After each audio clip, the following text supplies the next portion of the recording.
alhamdulillah asalaamaaleykum wa rahmatullahi taala wa barakaatuhu. cosaanu feetu bi Kossy TV cosaanu feetu bi. mu ne daraja bi gën a rëy ci moom. mu ne kere bu mu génnee àddina bii. ñu tëral ko. ñu ne moom taalibe baay la. mu ne yal na fekk baay nangu ne moom la.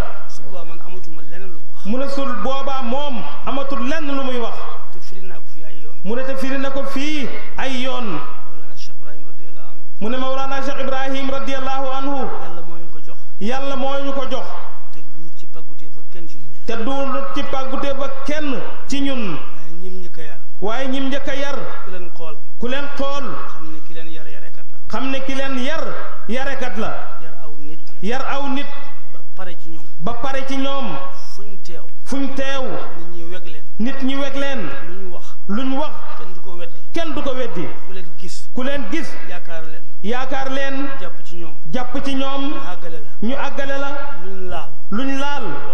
loola barke. ku def ak ñoom. weg leen. fuñ teew. doy fa sëkk. di ay sëriñ. ka leen yar kooku mën naa yar. mu ne muy Mawlana Cheikh Ibrahim radiyallahu anhu. yal nañu ko yàlla fayal yaa rabbi. La ilaha illallah, la ilaha illallah. Waa Kossy TV am ngeen ñi ànd ak baay. Yéenay liggéey faydu baay bi Sidi Barhama. Kossy TV am ngeen jaaraama yéen ñi ànd ak baay. Yéenay liggéey faydu baay bi Sidi Barhama.